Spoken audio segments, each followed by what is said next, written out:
Marina Figuccia, capogruppo della Lega al Consiglio Comunale di Palermo, il tema stadio tiene banco, a tenere banco, però la sensazione è che ci stiamo avvicinando al traguardo. Assolutamente è un tema che giustamente infiamma l'opinione pubblica, perché la squadra del cuore è sicuramente un bene prezioso e di questo stiamo parlando, di dare uno spazio adeguato alla nostra squadra del cuore che ci fa spesso gioire, talvolta anche innervosire, ma il bello del tifo è anche questo ed è importante che la nostra squadra e i nostri tifosi abbiano uno spazio adeguato alle esigenze, diciamo, di chi viene qui appunto per divertirsi sicuramente, a partire da una convenzione di cui si è tanto parlato in questi giorni, che ha visto i tavoli dei massimi vertici istituzionali a livello territoriale e che certamente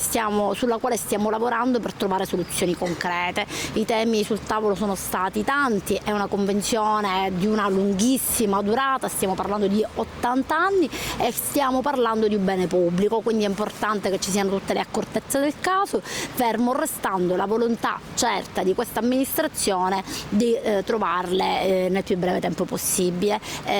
Abbiamo pensato al tema dei disabili con grandissima attenzione,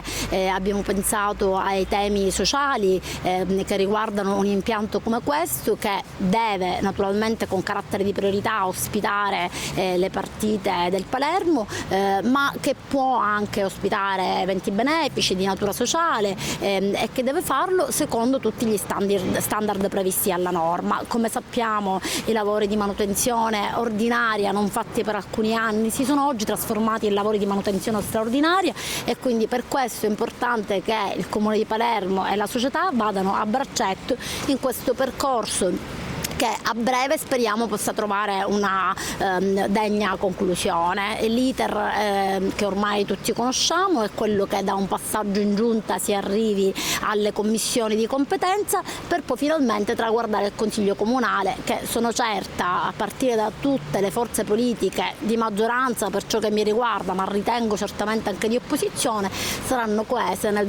voler dare una migliore convenzione possibile a questa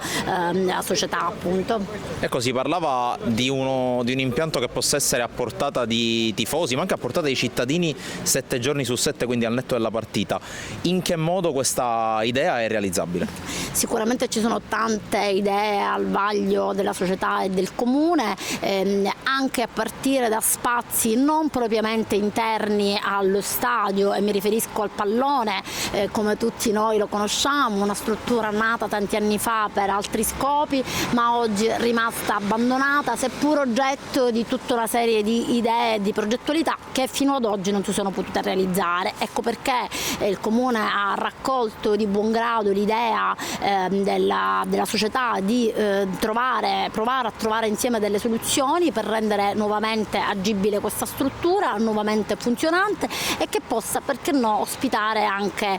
attività sportive, come dire, propedeutiche, diciamo, all'attività calcistica in senso proprio, così come pure altri spazi legati alla cosiddetta, noi a Palermo la conosciamo tutti come l'ex area Rom, anche questa purtroppo lasciata in una condizione di totale abbandono per anni e anni, che oggi sconta ancora quella condizione di abbandono e sulla quale possono essere messe in campo altre soluzioni che possano consentire ai cittadini, ai ragazzi di praticare sport all'aria aperta e in condizioni sicuramente migliori rispetto a quanto oggi purtroppo accade con grande fatica. Per chiudere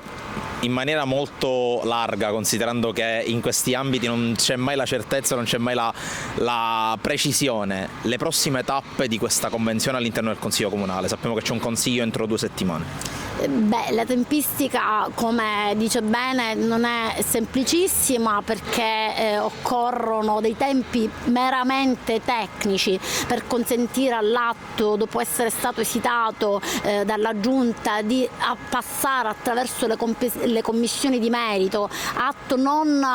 diciamo di mera burocrazia ma di